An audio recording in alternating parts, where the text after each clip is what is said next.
and welcome to the Bric Drinks. I'm Tom from the shop, and this is Dory, our mascot. And welcome. And this is where we get together at the end of the week and have a drink or have a party. I just noticed I was holding the glass the other way. Have a drink because it's the end of the week. It's been another long week. And of course, we'll discuss what's going to happen later on. And we just have a chat about spirituality, about paranormal, about our film review, Bride of Frankenstein. It's a classic, quite an old classic. I think everyone's seen it. Maybe not. You may be surprised. And also our tarot card. So cheers to that.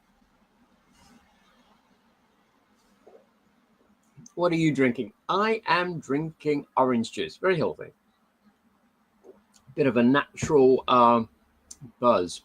It's 11:30 at night. I'm broadcasting from London, UK. If you tune in, do write down where you're watching us from. It'd be very good to know. Sometimes we get people from the United States. We had somebody from Newfoundland once. We had people from in the middle of England. Yeah, so just write down and say hi. It's past 11:30 tonight in London. And it's a bit overcast. Last week, the weather was really hot. All week, the weather's been hot, and today has been pretty cool, which, excuse me, tonight has been pretty cool, which has been pretty good.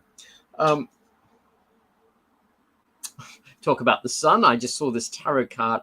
Actually, it was in reverse when I saw it. Just lying there, the sun. Maybe we'll have a look and see what it says later on. Probably getting my attention for something, but how appropriate when I was talking about the sun. And if you have a question for the tarot cards, just for fun, I'll pull a card and see what the answer is.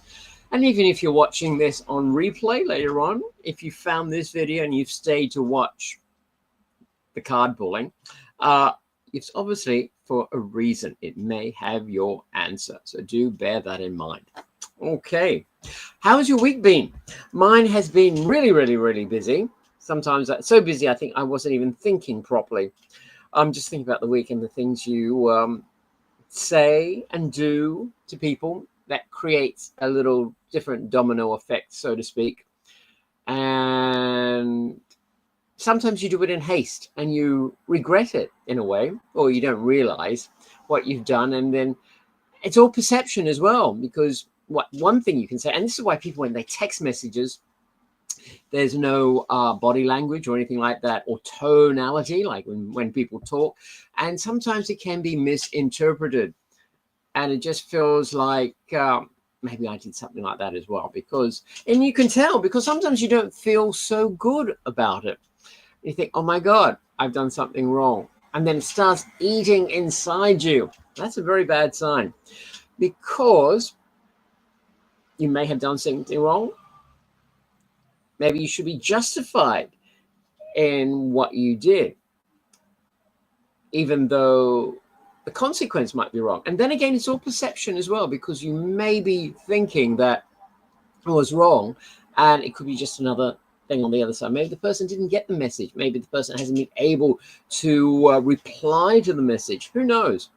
It has been a while, though. So who knows, as I said, about the message. But because you feel like you've done something wrong or said the wrong answer, and of course it has an effect, it begins to eat inside you, and you can feel it. It really is one of those things. Who has anyone felt that? Do put a comment down below. It is very disturbing, very unsettling, and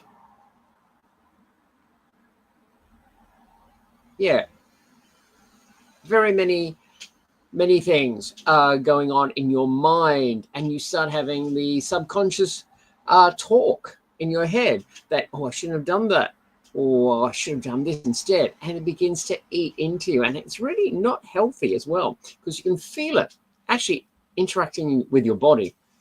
And of course, that's how disease starts as well, if it's not contained. And basically, you really have to, sometimes it's easier said than done, move your mind to a higher level, because obviously you're now feeling distressed, feeling unhappy, feeling bad. And that brings your vibration down. And if your vibration down, all of a sudden you can't attract the good things that you're supposed to. In fact, you'll start to attract other things that is wrong, that doesn't work well. And it's not very nice because, as I said, you'll attract the things you don't want to attract. So basically, you've really got to change things. As Abraham Hicks, I'm a big follower of Abraham Hicks. The big thing is to meditate and cleanse that out, wipe that whole feeling out, so you get to go back onto that higher level. So you'll be on a high-flying disc, as Abraham Hicks says. And that way you'll be able to attract better things, and you may be able to get a response. Also, the other person may finally reply and say, oh, yeah, that's fine. I couldn't get to the message, or wasn't able to reply, or something or other, or you didn't take it, or, yeah, I did feel it was a bit strange you saying that. And but now I understand, it's all fine, and you can feel better again. So that's the sort of thing. In fact, I find this very confessional, actually, telling you guys all of this, because I feel a lot better, the outcomes that could happen.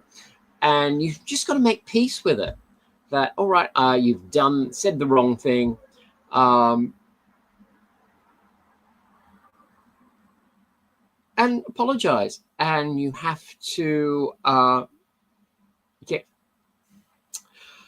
make peace with it. That is the best thing. In fact, there is one exercise that you actually apologize to the other person, whether you mean it, whether you, as in not mean it, as whether you actually know the person or not. In fact, you don't have to actually say it physically to the person. You actually just project it in your mind. I'm really sorry. I shouldn't have done that.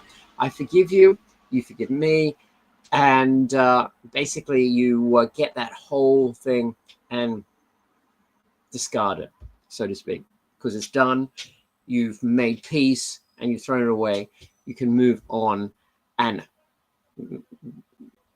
change your vibration to a higher state again, because you obviously pulled it down with this disruptive feeling that you've got. And anyway, when you're feeling down, when you're feeling sad, you're obviously on a wrong vibrational level. So you really have to change the whole energy around you and get things going again. Yeah, basically that's it. And as I watched this, I think it was an Instagram reel, they were interviewing this. She was at least 98, because that's when she stopped driving. 98.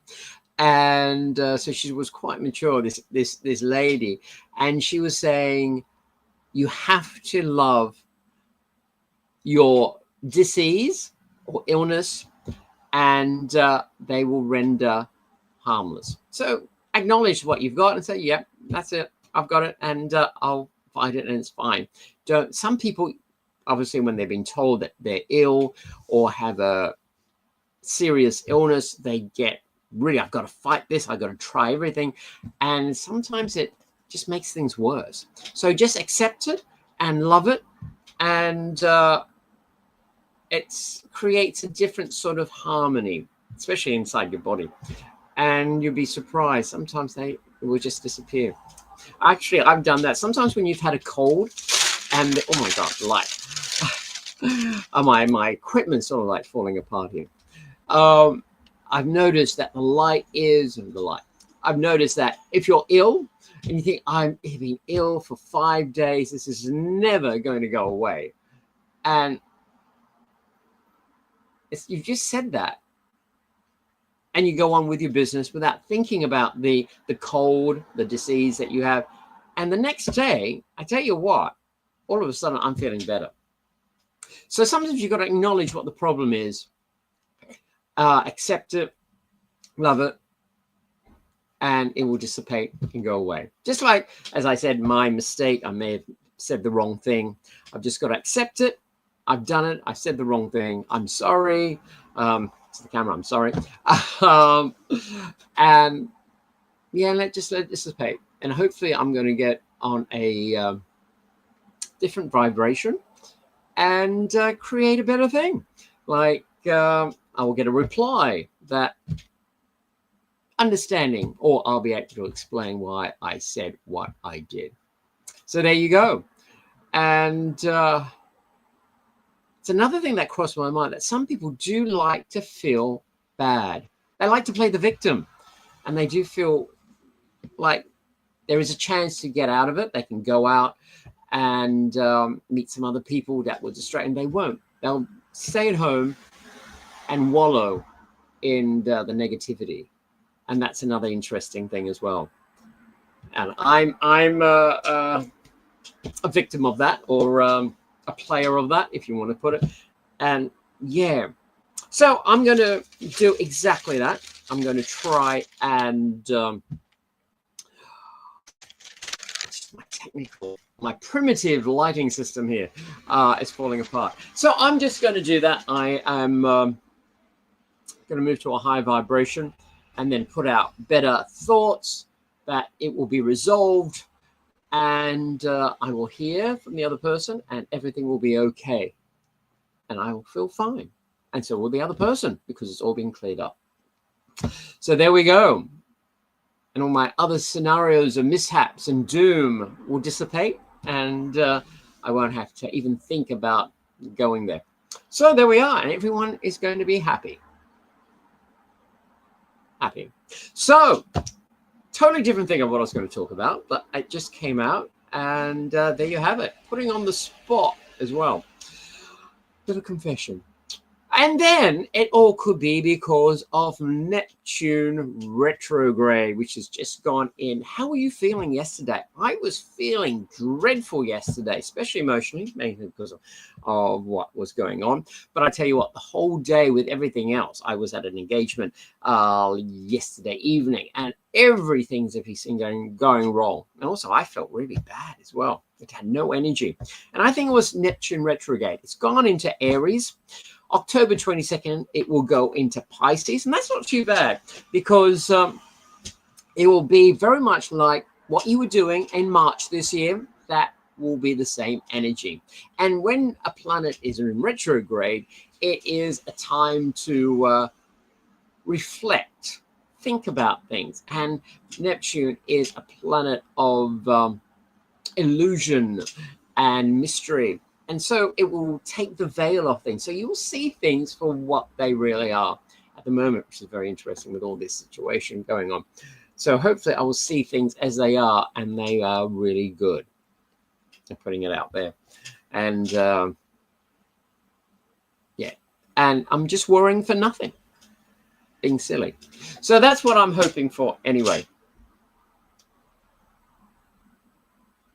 So there we go. Neptune in retrograde. So use that time. It's going to be there till the 10th of December anyway. It's a long, long time. So use it wisely. In fact, we also, this July, we have, I was just looking up, actually, Mercury goes into retrograde. I think it's the 17th of July.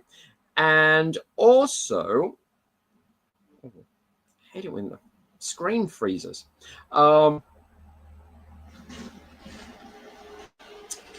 Saturn goes into retrograde as well. Saturn goes into retrograde on the 12th, about another week. Just thinking what's happening. Interesting. And Mercury goes into retrograde on the 17th. So Mercury governs communication, thinking, patterns, information processing. So short distance travel as well. So have a think about that, reflect on it, because it's a time when you reflect on all these things and how to make it better. As it says here, this is a yoga journal I'm reading from. Mercury in Leo has been encouragingly bold self-expression, encouraging bold self-expression, creative communication. During its retrograde phase, this energy turns inward, asking, is my inner dialogue supporting the manifestation of my vision? Or am I limiting myself with mutilated thinking patterns? Which is very good, basically what I was talking about earlier, although this shouldn't start until the 17th of July. But it's that inner thought, you know, the thought at the back of your head that says, I shouldn't have done that. What am I going to do? So just be careful of that. Because as I said, if it's a negative voice saying what you've done, it's just going to keep it going and you're not going to get anywhere. What you need to do is be aware of that inner voice and change it and start saying good things, positive things. Like if it's a negative thing, turn it around, even if though it doesn't make sense. Say it anyway, because it will happen. Yeah, so be careful of the negativity. That's Mercury retrograde, which will only last until the 11th of August. It's not that far at all. And while I'm here, Saturn governs structure, discipline, limitations, and commitments. It represents the work we must do to manifest our dreams in intangible intangible reality. When Saturn stations retrograde in Aries on the 12th of July, we're invited to reconsider how Saturn in Aries has been teaching us about responsible action and sustainable progress. During its retrograde phase, this energy turns inwards, asking, what are my true priorities? And where am I spreading myself too thin? So basically, it's looking at your ambition. So on the 12th of July, look at, what is your real goal? And are you focusing enough on that goal and not neglecting something else? So that's it. And that will be in retrograde till November 27th. So there you have it. It's not that doom and gloom with all the retrogrades, but 3 planets in retrogrades: Saturn, Mercury, and Neptune. So we'll see how that all pans out. Just protect yourself, be good, be grounded, and you will get through it. Our film review. Have you seen any films lately? I've done a film review, and quite surprisingly, let's see if I can find it. The Bride of Frankenstein, released in 1935. Director James Whale, which some people may know, there's a movie about him called Gods and Monsters. He was gay, and apparently had a whole long list of very good, well-known films, which probably people don't realize the director was James Whale. But you've probably seen Bride of Frankenstein. It's late night television viewing back in the old days. And just surprisingly, I've just seen there is a new version of The Bride of Frankenstein called The Bride. Will be out at the cinemas, if not already. Also, there's one called Dracula with Keanu Reeves in it, and that's supposed to come out this year as well. I haven't seen anything. Maybe they're keeping it for the summer release, or maybe later on in the year for Christmas. Who knows? I just came across it in the last hour anyway. So The Bride of Frankenstein, played by Elsa Lanchester. She also plays Mary Shelley, who wrote the novel on Frankenstein, the monster originally. This Boris Karloff, who repeats his role as the monster, because The Bride of Frankenstein, you've got to realize, is actually the sequel to Frankenstein. It was so popular that they made a sequel. They were doing sequels to old films like this right from the beginning. So this was 1935, and they already had a sequel. So Frankenstein came out a lot earlier, obviously. And some people actually say Bride of Frankenstein is actually a better picture than the original, which is Frankenstein. There's more to it. And I must admit, I did enjoy watching it. Also, there's Una O'Connor. You've got to mention Una O'Connor, who plays Minnie. And she's done a few supporting roles in a few other films as well. Always like The English Maid or something, or Housekeeper, something like that. But she's quite a character, and she's lovely. Watch the film if you haven't watched it. She's great. And there's Ernest Thesiger, who plays Dr. Pretorius, the guy who... because in the first film, no spoilers, but Dr. Frankenstein has made the monster. And in this film, it's not like not wanting to go back there again, but Dr. Pretorius, played by Ernest Thesiger, convinces Frankenstein to go back and make a mate, a female mate for Frankenstein. And actually, I was reading up on it that James Whale, the director, actually said to Dr. Pretorius to play to make his character a bit camp and gay, homosexual, as they would have said at the time. The gay didn't exist back then, unless you were happy. And just thinking where my thoughts was, yeah. And so, and it's, oh, that's right, I remember now. What I was going to say was that Ernest Thesiger, I mean, it's the 1930s. Acting was a bit more stylized. And I thought following the instructions, the directions from James Whale, he actually gives quite a naturalistic performance. A bit exaggerated, but still a natural, exaggerated performance, I felt. And one I could relate to, compared to maybe one or two of the others who do seem that they came from the silent era. Just a thought. Maybe you watch it and you let me know what you think. So it's a classic story of Frankenstein, and it's basically looks at the classic themes, the pursuit of knowledge without really looking at the consequence or harm that it can invoke on other people and the environment. Like, you can create life, but what happens afterwards, you know, and what are the consequences of this? Like aesthetics. Unfortunately, the monster, Frankenstein, monster, was not very attractive. So everyone presumes he's mean, he's evil, he's harmful because he's ugly. And people are scared of him, run away, try to kill him. And it examines that whole theme of surface beauty, aesthetics. If someone is ugly, are they really mean and horrible as well? As I'm sure as you all know about Frankenstein's monster. So it looks at that, and it's played very well. I thought the script was good.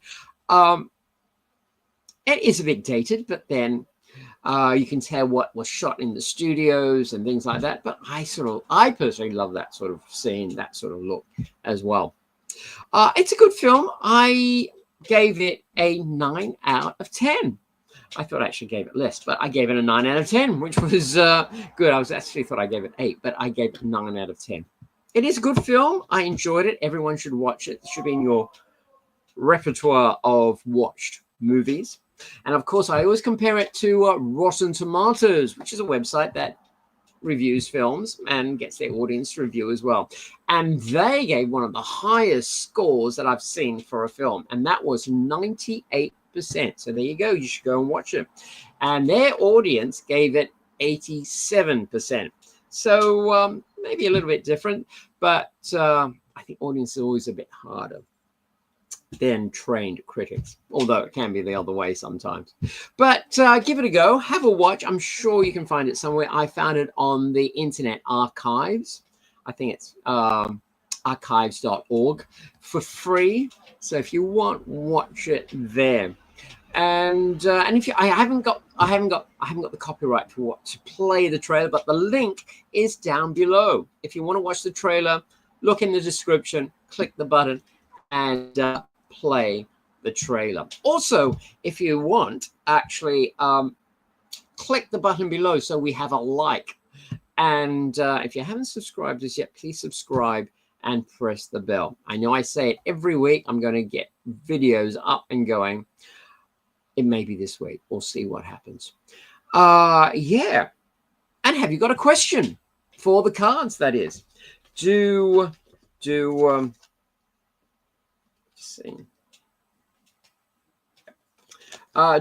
say. Do say.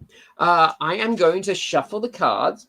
Put it out there. Put out what your question is, because even if you're watching this later on replay, as I mentioned earlier, there's a reason why you came across this. You probably have a reason for the answer that will come out. Put your question out there, and I believe in this collective consciousness, as in this field of energy around us, that it envelopes everybody, and what your thoughts go up into the collective consciousness, and we sort of like pick up on them as well. The example I give every week, if you think about someone and the phone rings and you pick it up, it's usually the other person that you've just been thinking about. So have a think about that. So it's that sort of energy.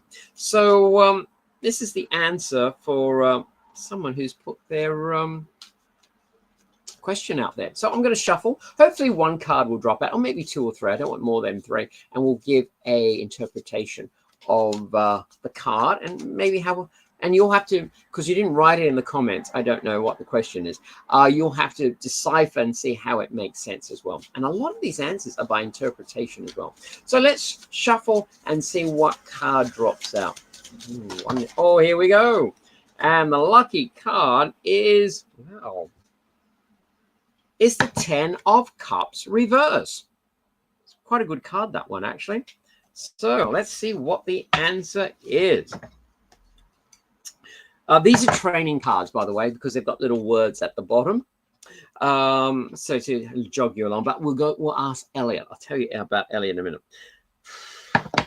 And sometimes Elliot has a better explanation than these cards. So I'm going to read it, and it says, unhappy home family life, dysfunctional family, and broken home.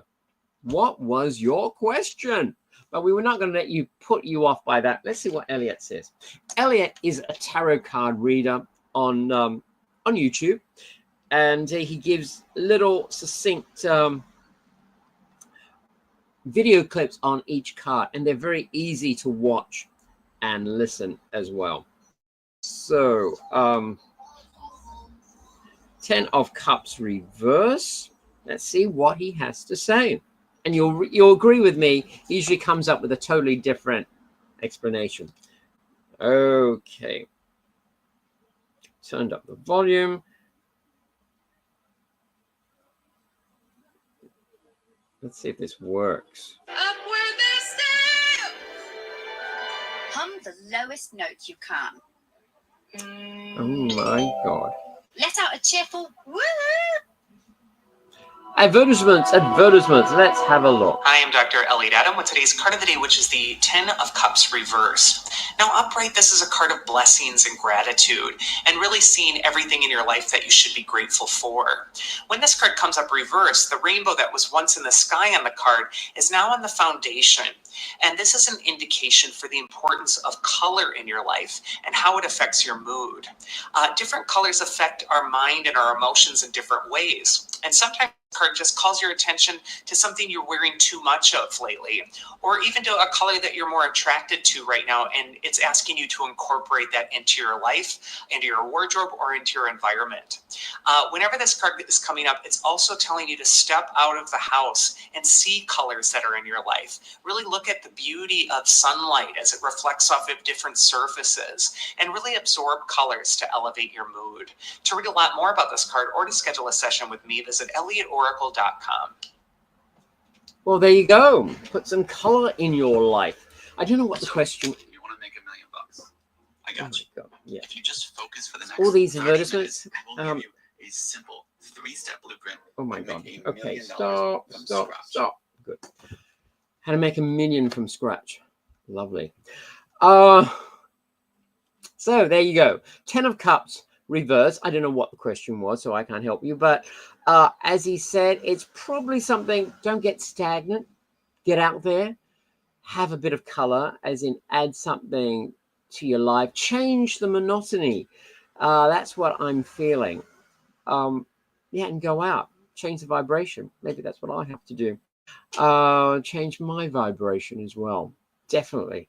So that's what I'd recommend. I don't know what your question was, but yeah, get out, do be active. Put some color. Color is very much a vibration thing. If you're feeling dull, down in the dumps, maybe put on some bright colors and get out there and enjoy things. What do you think? So that's it. Get out there, enjoy things, change the energy around you. Colors, energy, same thing. Change the energy. So very much on energy tonight. There you go. It was my energy getting this one up. So there we have it. The 10 of Cups reverse. Change your energy. Go and do something fantastic. So on that note, actually, let's have a look. Remember I said the sun was looking up at us? Let's see what the sun meant. I'm a bit curious now. Elliot will say, Elliot, the sun.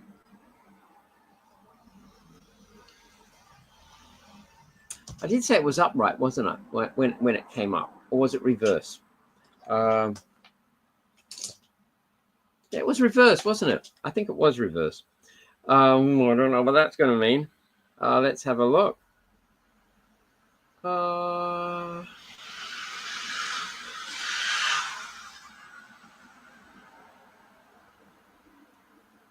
Can't find it. Maybe I'm not supposed to. Here we go. It was reverse, wasn't it? I can't remember. Let me know. Someone tell me. We're going to read what it says reverse anyway. Okay, here we go.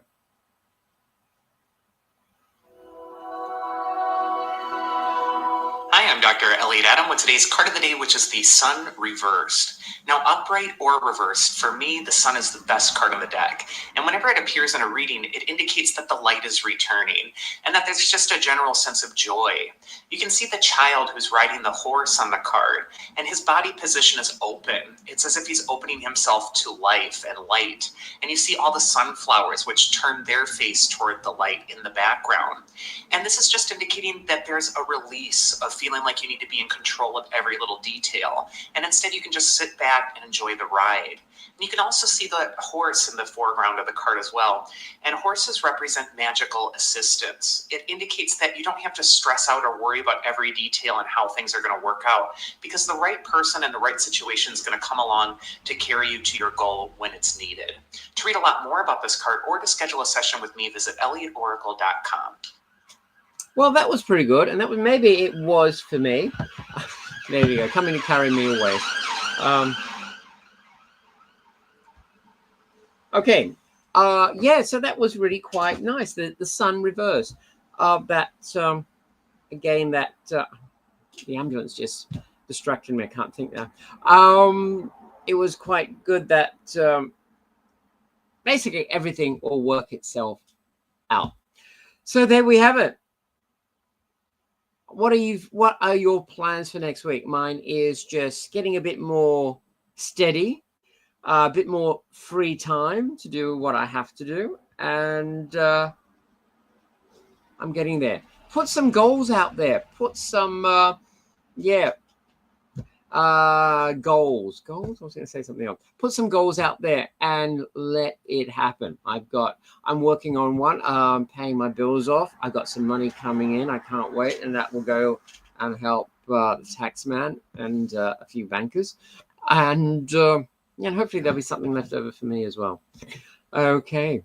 So on that note, I'm going to leave you. Stay well and happy. Well, because you want to be healthy and good.